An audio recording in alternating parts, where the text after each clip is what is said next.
तो अगर आप चैनल पर पहली बार आए हो तो चैनल को सब्सक्राइब कर दो और बिना किसी देरी के हीरोगिरी शुरू करते हैं।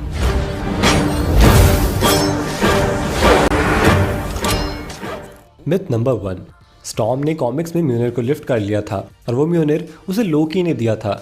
ये मिथ कंफर्म्ड है। कॉमिक्स में एक बार स्टॉर्म एसगार्ड पहुंच जाती है और वहां लोकी उसे म्योनिर जैसा ही एक हैमर देता है जिसका नाम होता है स्टॉर्म कास्टर, और इस पर भी म्योनिर जैसी ही एन्चेंटमेंट लगी हुई होती है। मिथ नंबर 2, नया एसगार्ड नॉर्वे में है और नॉर्वे को काफ़ी बार टीज भी किया गया है। ये मिथ कंफर्म्ड है।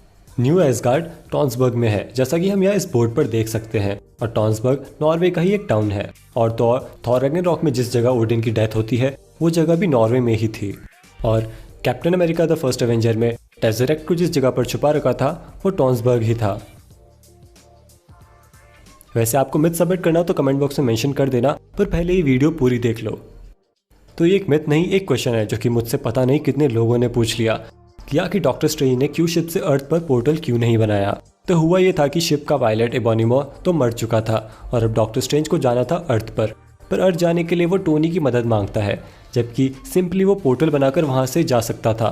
तो देखो, बात ऐसी है कि डॉक्टर स्ट्रेंज को पोर्टल बनाने के लिए पिकअप पॉइंट और फाइनल डेस्टिनेशन दोनों पता होना चाहिए। वो दोनों ही जगहों के बारे में पहले सोचता है और फिर स्लिंग रिंग का यूज करके पोर्टल ओपन कर लेता है। यहाँ तक कि उसने टाइटन से अर्थ तक का पोर्टल भी बना दिया था, लेकिन वो क्यू शिप से अर्थ का पोर्टल इसलिए नहीं बना पाया क्योंकि क्यू शिप एक मूविंग ऑब्जेक्ट था, वो तेजी से मूव कर रहा था और डॉक्टर स्ट्रेंज के लिए ऐसी सिचुएशन में पोर्टल बनाना पॉसिबल नहीं है। अब कुछ लोग कहेंगे कि अर्थ भी तो मूविंग ऑब्जेक्ट है, तो यार अर्थ की स्पीड हमें इफेक्ट नहीं करती, लेकिन क्यू शिप की स्पीड इफेक्ट कर रही थी। मतलब आपको मत सिखा, चल। मिथ नंबर 3, थैनोस कॉपी है डार्कसाइड की और डेडपूल कॉपी है डेथस्ट्रोक की। हाँ, सही है बिल्कुल, थैनोस डार्कसाइड की कॉपी है और मार्वल और थैनोस के क्रिएटर खुद ही बात मानते हैं कि उन्होंने डार्कसाइड को कॉपी किया है। डार्कसाइड एक इविल गॉड है जो सभी रियलिटीज पर रूल करना चाहता है, एंटी लाइफ इक्वेशन की तलाश में है और डेथ से उसको बहुत ज़्यादा ऑब्सेशन है। और कॉमिक्स में थैनोस के मोटिव्स भी काफ़ी हद तक सिमिलर है, हालांकि मूवी में थैनोस को बहुत अलग दिखाया गया है। थैनोस के क्रिएटर जिम स्टालिन किसी दूसरे कैरेक्टर को कॉपी करने वाले थे, लेकिन मार्वल ने कहा कि सबसे बेस्ट डार्कसाइड है, उसके जैसा ही सुपर विलन बनाओ। और हाँ, डेडपूल भी डेथस्ट्रोक की कॉपी है, दोनों ही एक्सपर्ट स्वॉर्ड्समैन है, कॉस्ट्यूम भी सेम है, तो हाँ काफ़ी सिमिलैरिटीज़ हैं। पर इसका ये मतलब नहीं कि डीसी ने कुछ कॉपी नहीं किया, डीसी ने भी बराबर कॉपी किए हैं कैरेक्टर्स, तो ये सब तो चलता रहता है। मिथ नंबर 4, सुपरमैन और वंडर वुमन इमॉर्टल है।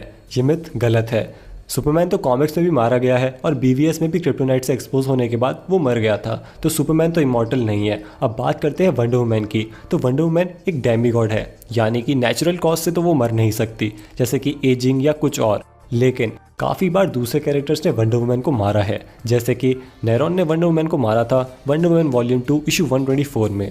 वो परमानेंट डेथ तो नहीं थी, उसके बाद उसे रेजरेक्ट कर लिया गया था। और एक बार लेक्स लूथर ने भी वंडर वुमन को मार दिया था और साथ साथ सुपरमैन को भी मारा था, तो दोनों ही कैरेक्टर्स मॉर्टल हैं। मिथ नंबर 5, जब भी टोनी स्टार्क अपने सूट को पहनता है तो हेलमेट सबसे लास्ट में पहनता है, और जब सूट उतारता है तो हेलमेट सबसे पहले उतारता है, क्योंकि उसे उसकी आइडेंटिटी रिवील करने में कोई दिक्कत नहीं है। तो आइडेंटिटी तो वो खुद ही रिवील कर देता है मूवी और कॉमिक्स दोनों में। अब ये हेलमेट वाली बात के लिए आयरन मैन के सूट अप सीन्स को देख लेते हैं।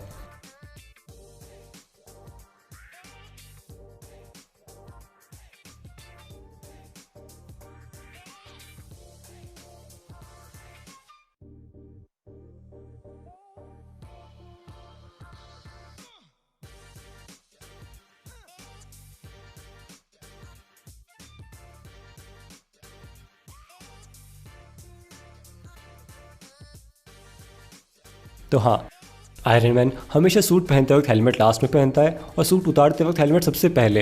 हो सकता है कि सूट को पहनने का और उतारने का ये प्रोसेस हो, वैसे तो कोइंसिडेंस नहीं है क्योंकि हर बार ही यही हुआ है। तो जो भी है, काफ़ी अच्छी डिटेल बताई है आपने, मुझे तो इसके बारे में नहीं पता था, तो ये मिथ कन्फर्म्ड है। Myth number 6, 10 rings infinity stone से ज़्यादा पावरफुल है। ये मिथ गलत है। 10 रिंग्स बहुत ही ज़्यादा यूजफुल है और उनके फंक्शंस अनलिमिटेड है, मतलब जिसके पास 10 रिंग्स हो वो क्या कुछ नहीं कर सकता। 10 रिंग्स जिसके पास होगी वो किसी के भी माइंड को रीड कर सकता है, इलेक्ट्रिसिटी मैनिपुलेट कर सकता है, सब एटॉमिक पार्टिकल्स के साथ खेल सकता है, यानी कि चीज़ों को तोड़ना, जोड़ना, एटम्स के बीच के बॉन्ड्स को रीअरेंज करना, ये सब कुछ पॉसिबल है। यहाँ तक कि पावरफुल बीम्स और ब्लास्ट भी फायर कर सकते हैं। लेकिन ये सब चीज़ें तो इन्फिनिटी स्टोन से भी हो सकती है। यहाँ तक कि इन्फिनिटी स्टोन्स तो पूरे यूनिवर्स को 1 सेकंड में गायब करने की कैपेबिलिटी रखते हैं। तो 10 रिंग्स दूर दूर तक इन्फिनिटी स्टोन जितनी पावरफुल तो नहीं है। अब अगर किसी कॉमिक क्रिएटर ने ये कंफर्म किया हो तो पता नहीं। दोनों ऑब्जेक्ट्स के फंक्शन के बेसिस पर मैं तो यही कहूँगा कि इन्फिनिटी स्टोन्स बहुत ज़्यादा पावरफुल हैं। मिथ नंबर 7, स्पाइडरमैन ने सिविल वॉर 1 कॉमिक सीरीज में अपनी आइडेंटिटी रिवील कर दी थी। ये मिथ कंफर्म्ड है। सिविल वॉर 1 में एक लाइव टेलीविजन ब्रॉडकास्ट में स्पाइडरमैन ने अपना मास्क उतारकर अपनी आइडेंटिटी रिवील कर दी थी और अनाउंस कर दिया था कि उसका नाम पीटर पार्कर है और वो जब से 15 साल का था तब से स्पाइडरमैन है। Myth number 8, infinity gauntlet Thanos को वीक बनाते हैं या स्ट्रॉन्ग।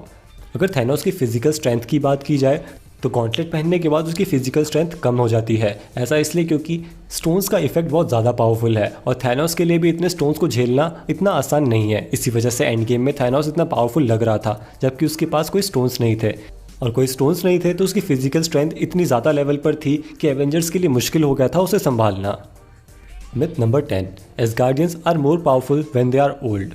इस मिथ को सही या गलत प्रूव करने के लिए कोई सोर्स तो नहीं है, क्योंकि मूवीज में तो हमने देखा है कि कैसे थॉर अपनी एज के साथ स्ट्रांग होता चला गया और अभी भी वो अपनी पीक पर नहीं है और भी ज़्यादा स्ट्रांग हो सकता है। तो इसे हम एक्सपीरियंस कहेंगे कि जैसे जैसे उसका एक्सपीरियंस बढ़ता गया उसने खुद को और ज़्यादा एक्सप्लोर किया और अपनी पावर्स डिस्कवर करी। लेकिन कॉमिक्स में ऐसा है या नहीं, इसका कोई सॉलिड प्रूफ तो शायद नहीं है। बाकी आपके पास इसका आंसर हो तो कमेंट बॉक्स में मेंशन कर देना। Myth number 11, Aquaman is worthy enough to lift म्योनिर। ये मिथ गलत है क्योंकि कॉमिक्स में तो ऐसा कभी हुआ नहीं, तो ऐसा कहना सही नहीं होगा। और एक्वामैन की पर्सनैलिटी काफ़ी हद तक थॉर जैसी है, जैसे कि दोनों ही एरोगेंट हैं, बेस्ट वॉरियर्स है, तो हो सकता है कि एक्वामैन वर्दी हो, पर कॉमिक्स में तो कभी ऐसा नहीं हुआ।